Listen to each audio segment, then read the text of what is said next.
Bonjour à tous et bienvenue sur la chaîne d'Estérelle Twinkle Star. Je suis très contente de vous retrouver.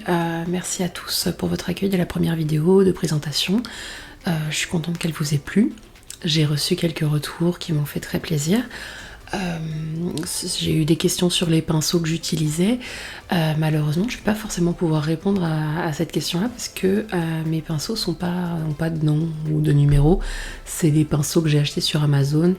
Et c'est surtout je les utilise au feeling en fait en fonction de l'effet que je veux avoir sur mes yeux. On m'a également demandé de montrer ce que j'utilisais comme produit au moment où je le mettais, quelle couleur j'utilise et tout ça pour obtenir l'effet que j'ai eu. Ça par contre ça va être plus facile pour moi de vous le dire parce que j'ai utilisé la dernière fois cette palette, donc Born This Way.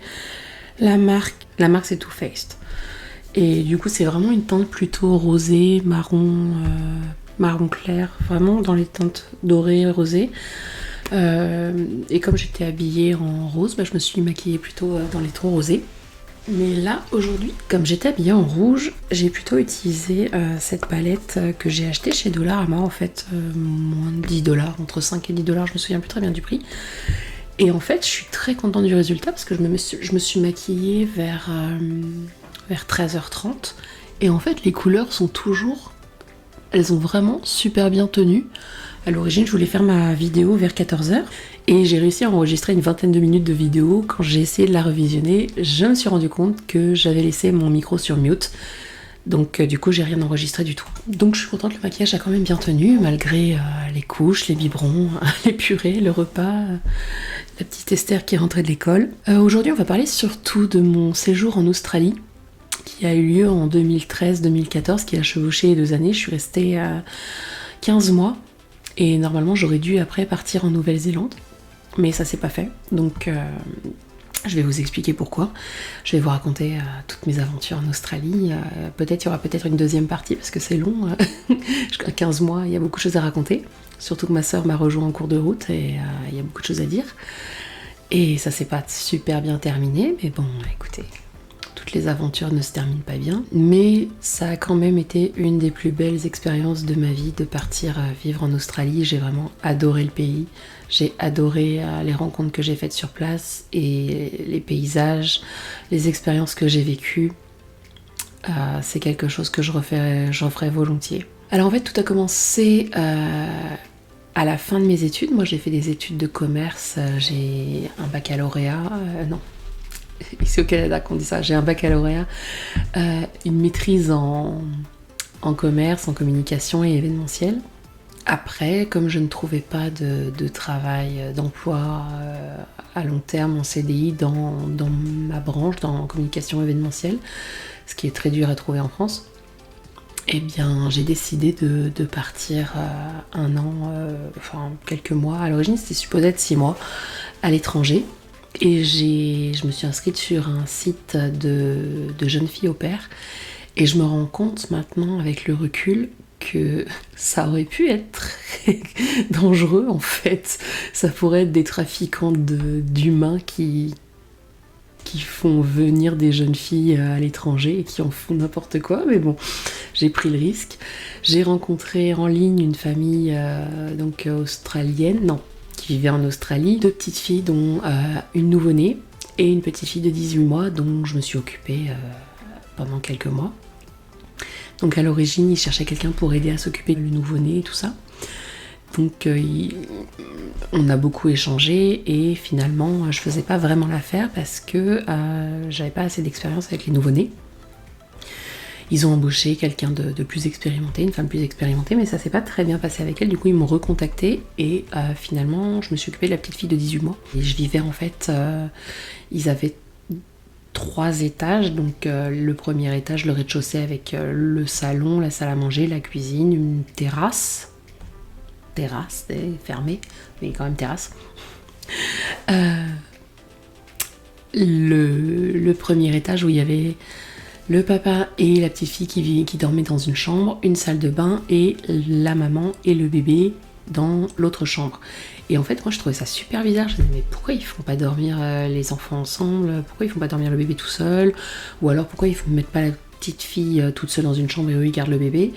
Et en fait, la maman elle allaitait Et je me suis rendu compte après avoir eu des enfants que c'était effectivement la bonne solution vu qu'elle allaitait, de garder le bébé avec elle et de laisser la petite fille avec son papa. Je me rends compte que j'ai dit bon, je vais mettre mes cheveux comme ça plutôt, voilà. Parce que j'ai des repousses de cheveux qui font des petites boucles, on dirait des cornes là, c'est horrible. On dirait des cornes. Du coup, quand je m'attache les cheveux, ça se voit encore plus, ça fait ding. Vive les joies des pertes de cheveux après accouchement. Bref. Du coup, c'est effectivement plus logique que le papa soit avec la petite fille et la maman avec son bébé. Donc ça s'est super bien passé. La petite fille, elle avait un sacré caractère. C'est-à-dire dès qu'il y avait ses parents, elle en faisait qu'à sa tête, elle faisait plein de crises. Et puis bon bah moi je parlais pas anglais bébé quoi, je parlais anglais commerce. Donc il a fallu que je m'adapte un peu, carrément même. Il y avait du vocabulaire que j'avais pas encore. Mais dans l'ensemble ça s'est vraiment plutôt bien passé. Ils habitaient vraiment pas loin de la mer, 5-10 minutes en bus de la plage. C'était la plage de Manly. Donc c'était vraiment très grand, avec plein d'arbres immenses le long de la mer. Mais il y avait énormément de courants. Faut savoir qu'en Australie, le courant, faut pas rigoler avec ça, les vagues non plus. Il y a des endroits, même sur la plage, où à des endroits précis, t'as pas le droit de te baigner, parce que le courant est trop fort. Moi, la première fois que je me suis baignée, j'ai bouffé du sable. Parce que déjà, je suis pas une très bonne nageuse, de base. Et les rouleaux étaient trop énormes, en fait. Et j'avais pas l'habitude, et j'ai vraiment bouffé du sable. Et en plus, c'était en hiver, alors l'eau était froide.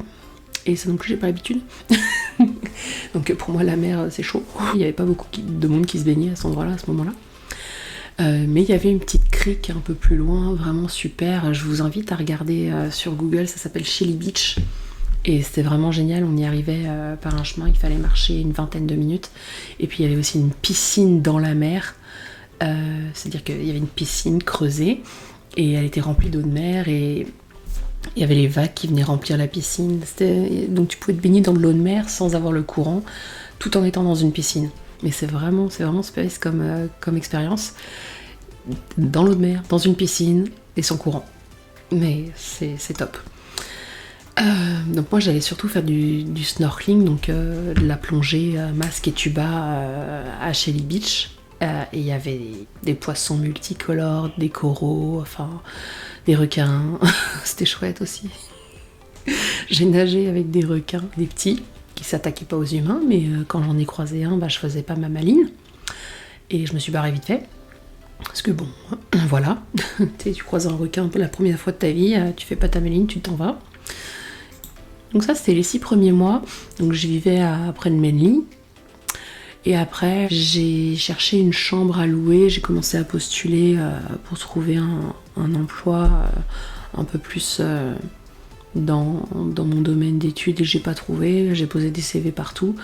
Le problème, c'est que quand on migre en Australie avec un visa vacances-travail, il faut savoir que c'est souvent des petits boulots, on profite de l'année, ou alors il y a aussi les gens qui travaillent dans les fermes, dans les mines, il me semble, je suis pas sûre, mais qui font de la pêche aussi, mais surtout dans les fermes. Les jeunes travaillent dans les fermes en fait, et du coup gagnent des points pour renouveler leur visa, donc pour rester un an de plus. Donc ça, c'est très dur. Il faut vraiment avoir la motivation pour le faire, parce que c'est vraiment très dur, c'est très demandant. Et puis, c'est même pas sûr que tu arrives à faire le nombre de jours nécessaires pour avoir ton renouvellement. Donc, c'est un peu compliqué. Donc moi, je l'ai pas fait. Donc après, j'ai loué une chambre. Après avoir fait 6 mois de jeune fille au père, j'ai loué une chambre dans une maison, la maison d'une petite vieille, en fait. Une petite vieille dame. Très maniaque, qui aimait bien surveiller tout ce qu'on faisait, qui surveillait qu'on n'abîmait pas sa maison, qu'on nettoyait bien sa maison. Et le soir où j'ai emménagé dans sa maison, je suis arrivée, j'ai posé mes affaires, j'ai fermé la porte de ma chambre et il y avait un énorme cafard. Mais vraiment énorme, genre gros comme ça. Énorme cafard, c'était la première fois que j'en voyais un. Dans la chambre, sur le mur, c'était immonde, du coup je l'ai tué. Tuer un cafard en Australie, c'est pas facile. Tu tues pas un cafard australien comme tu tues un cafard français, quoi. Hein, c'est pas le même niveau. En Australie, c'est la faune et la flore, c'est pas le même niveau qu'ailleurs. Tout est 10 fois plus gros et bien plus résistant. La chaleur, ça leur permet de résister à tout. Les saligots. Donc, je bute le cafard. Je pense qu'il est mort. Je l'ai jeté dans les toilettes, j'ai tiré la chasse. Je retourne dans ma chambre, je ferme la porte. Je croise une immense araignée, mais grosse comme ça, mais vraiment immonde. J'aime pas les araignées, hein. Pas beaucoup de gens qui aiment les araignées. Mais là, dès mon premier soir, c'était vraiment horrible. Le cafard plus l'araignée. Et en fait, j'ai pas eu le courage de la tuer parce qu'elle était vraiment énorme et j'avais pas envie qu'elle se mette à courir partout. Je suis allée chercher mon colocataire, il me semble qu'il s'appelait Vichal. Et du coup, je lui ai dit, écoute, il y a une énorme araignée dans ma chambre. Moi, je deal pas avec ça, là. Non. Donc, tu t'en occupes, s'il te plaît? Ah ouais, j'ai l'habitude et tout. C'est le mâle dominant qui vient sauver la demoiselle en détresse. Alors, il arrive, il me tue l'araignée, il la prend dans un mouchoir, il la jette dans les toilettes, on tire la chasse. Et merci Vichal, bye bye Vichal. Le lendemain, je vous jure, j'ai acheté des pièges à cafards, des pièges à araignées, des sprays, enfin la totale, vraiment, j'ai tout acheté.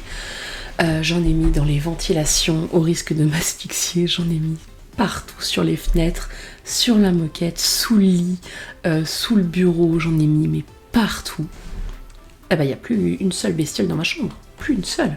Puis dans cette maison, il n'y avait pas spécialement le wifi, en fait, c'était l'époque où il y avait, il me semble, une des saisons de Game of Thrones qui venait de sortir, qui était en train de sortir, et moi je la regardais à chaque fois en streaming, et je bouffais toute la bande passante d'internet, et à chaque fois la vieille dame elle venait me voir, elle me disait mais t'as regardé internet, tu regardes des films? Non, j'ai rien fait, on n'a pas internet et tout. J'avais bouffé toute la bande passante parce que là-bas c'est un peu comme au Canada, c'est au nombre de données par mois.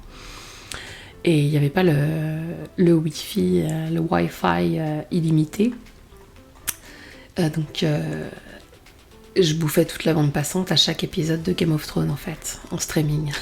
Les pauvres autres qui essayaient d'avoir internet aussi. Les pauvres. Et donc ça, je suis restée, que je me trompe pas, il me semble que je suis restée 3-4 mois chez elle. Normalement c'était pour un minimum stay, donc j'étais supposée rester 6 mois minimum, sinon elle m'aurait pas pris dans la maison.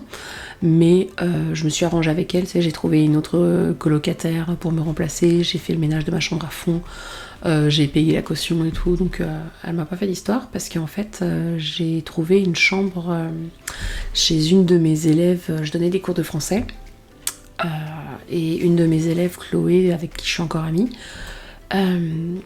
prenait des cours de français, elle parlait déjà très bien français, mais on parlait et tout, beaucoup, donc je donnais des cours.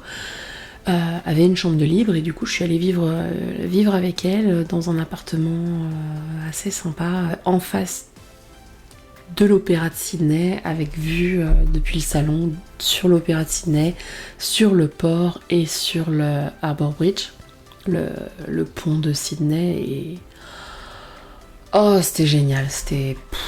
Là, le premier soir, je l'ai passé avec un verre de vin à regarder le coucher de soleil sur le Opera House, là, l'Opéra de Sydney et le pont. Oh, c'était vraiment super. J'ai cherché du travail sur internet pour garder des enfants comme nanny. Donc c'est moi qui allais en fait dans les familles garder les enfants à domicile. Et j'ai trouvé 2 familles qui habitaient dans la même rue en plus, donc c'était génial. Une famille donc avec un petit garçon, Ethan, que je m'entends encore super bien avec la mère qui était adorable, qui est vraiment toujours adorable.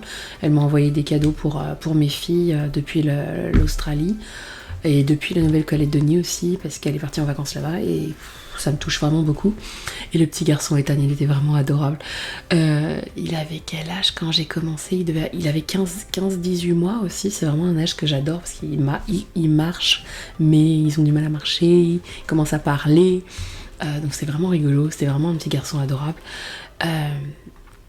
et une autre famille qui avait une petite fille de 4 ans, il me semble, qui allait à l'école. Et donc moi ça m'est arrivé de l'amener à l'école. Et attends, non, ils avaient un grand garçon, une petite fille et un tout petit garçon. Donc moi je suis un peu occupée de la petite fille, je me suis plus occupée du petit garçon, qui était vraiment aussi adorable, qui aimait beaucoup que je vienne le garder. La mère m'a dit d'ailleurs, ah il est content quand tu viens, il s'occupe pas de moi, alors qu'avec l'ancienne nounou, il me collait, il restait dans mes bras, donc ça prouve qu'il t'aime bien. Je fais ah bah cool, sachant que j'ai rencontré l'ancienne nounou, et en fait elle est venue, et elle a essayé plusieurs fois de m'expliquer quoi faire dans la maison, que je devais faire du ménage, qu'il fallait que je fasse la lessive, la vaisselle. Moi je faisais la vaisselle, il n'y avait pas de problème. Par contre je touche pas à la lessive, c'est pas mes vêtements, enfin on me l'a pas demandé. La vaisselle, ça me semble logique, on remplit la vaisselle et tout ça. Je nettoie ce que j'ai utilisé. Et même si ça traîne, je nettoie un peu la cuisine, je range les salles communes, les jeux et tout ça, mais je vais pas aller faire la lessive des gens et ranger leur linge. Et elle est venue exprès pour ça, faire des lessives et tout, alors que la mère était pas au courant. Donc quand la mère est rentrée, je lui ai raconté, elle me fait mais je veux pas qu'elle touche à mon linge, elle arrêtait pas de le faire, je comprends pas pourquoi elle touche à mon linge, on dirait qu'elle a un fétichisme sur mon linge. Du coup je l'ai plus laissé rentrer. J'ai dit non, écoute, elle veut pas que tu viennes, donc non, tu rentreras pas, merci, au revoir. La mère du Fergus, je crois qu'il s'appelait le petit garçon, tu sais, elle travaillait pas, ou elle travaillait à temps partiel, mais elle savait que moi j'avais besoin d'argent, sachant que j'étais très bien payée, hein. Je crois que je devais gagner 20 à 25 $ de l'heure pour m'occuper d'un petit garçon. Là-bas, être nanny et au père, mais ça gagne super bien. Bon, la vie est chère aussi, hein, à Sydney, mais ça gagne super bien. D'ailleurs, j'avais besoin de travailler que 4 jours par semaine pour payer mon prêt étudiant, mon loyer et mes hobbies, mes loisirs, toutes mes dépenses. Donc la maman du petit garçon, elle savait que j'avais besoin d'argent. Et elle me disait mais tu restes autant que tu veux. Le soir elle rentrait, elle me servait un verre de vin et puis elle me disait mais reste, tant que tu restes t'es payé. Puis je m'occupais un peu des enfants mais pas tant que ça.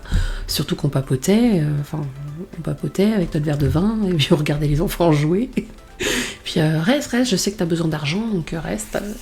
J'étais contente mais un peu gênée quand même. Tu sais, j'aime pas profiter trop de la gentillesse des gens. Donc au bout d'1 heure, je partais quand même. Et l'autre maman, de temps en temps, donc Eva, celle qui m'a envoyé des cadeaux pour les petites, 1 ou 2 fois, elle m'a demandé de garder en même temps que son fils un autre petit garçon du même âge, pour un tarif horaire double en fait. Je gagnais 2 fois plus, mais je faisais la même chose, mais je m'occupais des 2 petits garçons. Mais le gamin, il était mastoc, il avait le même âge que le petit Ethan, mais il faisait 3 fois le même poids, pour la même taille. Mais il était mastoc, il était pas spécialement gros, enfin, il était mastoc, mais je sais pas, il avait des os hyper lourds, je sais pas, il y en a qui ont un squelette hyper développé, j'en sais rien, mais je pouvais pas le porter, le petit. Et puis en plus, c'était un cauchemar parce que le petit Ethan, le petit garçon, donc mastoc, je me souviens pas son nom, me demandez pas, il pleurait beaucoup. Et le petit Ethan ne supportait pas, donc les deux pleuraient beaucoup, ils se faisaient pleurer en fait les deux. Donc c'était pas top.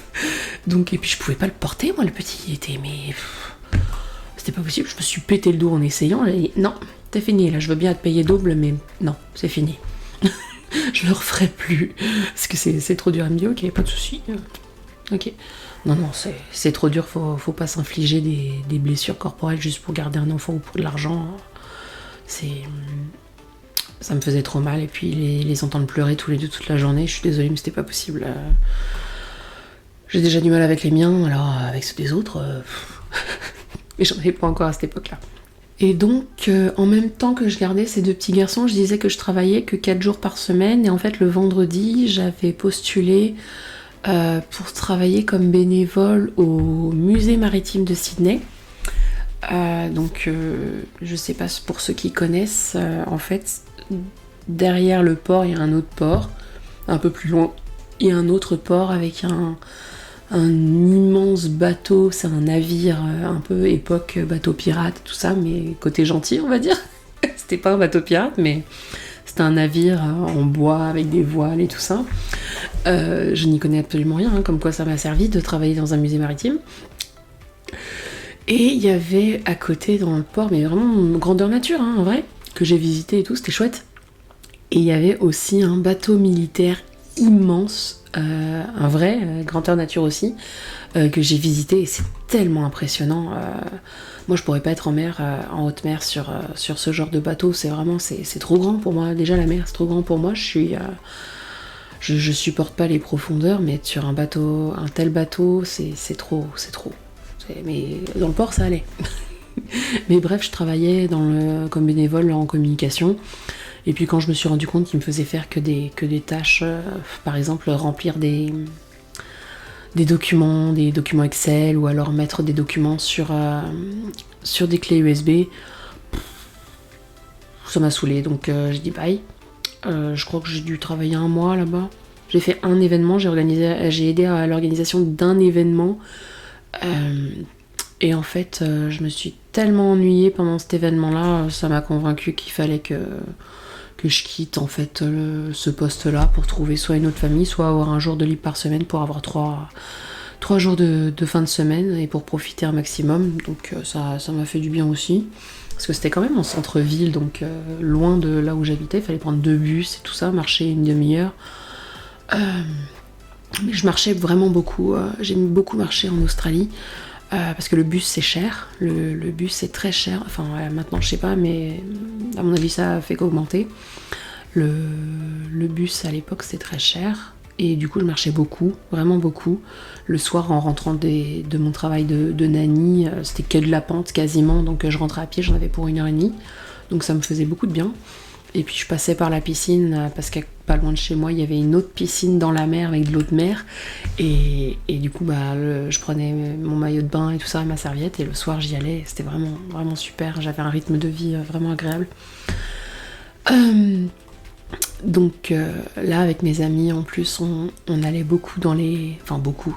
Je suis pas une fille qui aime sortir beaucoup, aller en boîte et tout, mais à ce moment-là, le samedi soir, on allait faire les pub crawl en fait, c'est-à-dire qu'on s'inscrivait sur des groupes de jeunes en PVT, on va dire, en visa vacances-travail, et on allait dans les pubs en fait. Donc on payait en fait les organisateurs de pub crawl en fait, donc la tournée des bars. C'est à la pub crawl, c'est crawling, c'est quand tu marches à 4 pattes en fait, tellement t'as bu. Enfin, normalement c'est pas tellement t'as bu, mais là c'est l'expression pub crawl, c'est tu fais plusieurs bars, t'as des verres gratuits et tout dans chaque bar parce que tu payes les organisateurs, et tu fais plusieurs bars et tu bois et tu danses et après tu crawl. Donc c'était vraiment une bonne période, on s'amusait beaucoup et voilà, c'était vraiment du fun, mais bon enfant, on s'est bien amusé. Il y a des événements, il y a des événements organisés vraiment pour ceux qui sont là pas longtemps. Nous, je sais que sur une île sur une toute petite île près du port de Sydney, on a pris un bateau. Il y avait un événement pour les jeunes filles au pair de Sydney qui avait été organisé. On payait la journée et puis en fait on prenait un bateau et on a passé la journée sur Shark Island. Je vous invite à regarder sur Google, et c'était vraiment chouette. On a rencontré plein de jeunes filles au pair avec ma sœur et tout, et on s'est fait des bonnes amies, c'était vraiment chouette. On a fait un pique-nique, on s'est baigné, et puis rien que faire du bateau, c'est pas un truc qu'on peut faire tous les jours, surtout quand on vient de la banlieue parisienne.